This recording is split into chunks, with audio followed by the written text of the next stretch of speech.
In the 20th century, the theory of evolution was refuted not only by molecular biology, but also by paleontology, that is, fossil science. A second proof usually offered is the fossil record.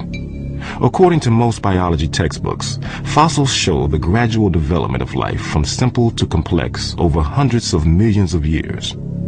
But a growing number of scientists say that this textbook story is incomplete and even misleading, because it ignores an extraordinary event in the history of life known as the Cambrian explosion. The oldest stratum of the Earth in which fossils of living creatures have been found is that of the Cambrian, which has an estimated age of 500 to 530 million years.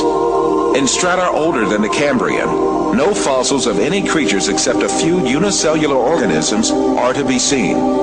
In the Cambrian period, however, many diverse species appear quite abruptly. More than 30 invertebrate species such as jellyfish, starfish, trilobites, and snails emerge all of a sudden. In Darwin's theory, if you think of the branching tree, Darwin's branching tree, the common ancestor down here and the different modern forms of animals up here, you would have one form to begin with, and then it would gradually diverge into slightly different forms and more different until you get the major differences that we see now.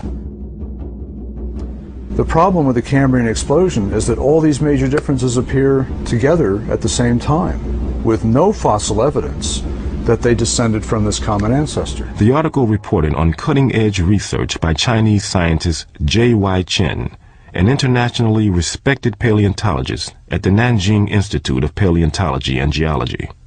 Chen's discoveries in the fossil beds in Xinjiang, China, have rocked the scientific establishment.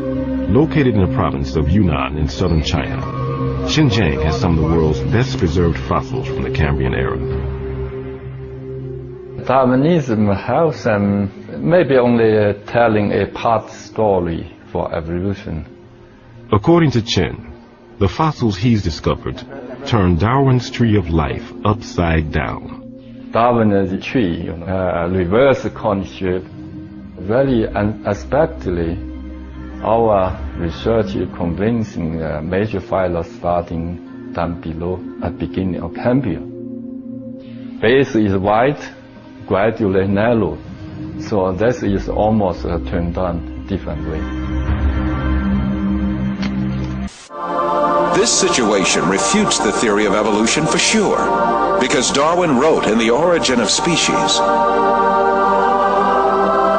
if numerous species belonging to the same genera or families have really started into life all at once, the fact would be fatal to the theory of descent with slow modification through natural selection. This fatal stroke that frightened Darwin comes from the Cambrian period, right at the outset of the fossil record. No fossil remains supporting evolution have ever been unearthed in excavations conducted in every corner of the world. Professor Roberto Fondi is a specialist in paleontology. He teaches at the Department of Earth Sciences in the University of Siena in Italy. You may be surprised to know that the fundamental assumptions upon which evolutionary thinking is based are not at all confirmed by paleontology. All the biological groups, from bacteria and blue-green algae to man, appear abruptly in the fossil record without any links connecting them with each other. Why is it then that so many people believe the fossils prove evolution? Evolution is presented to grown-ups and taught to the very young as a fact that has been verified and demonstrated for so long that it is a waste of time and even ridiculous to question it. So, what is the truth of the matter? Well, there is a history book of the past, and that is the rocks and the fossilized remains in them. So it is up to the paleontologist to read that book and give the answer.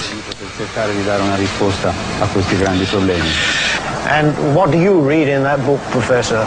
The fact is that after nearly 2 centuries of intense research, the paleontological evidence for evolutionary theory is not only rare, but highly questionable. The point is that if evolution had really happened, the evidence would be in great abundance and incontestable. The museums would be overflowing with fossils, clearly documenting the transitions between the various biological groups. Yet there are none. Moreover, there is no indication that the situation will change in the future.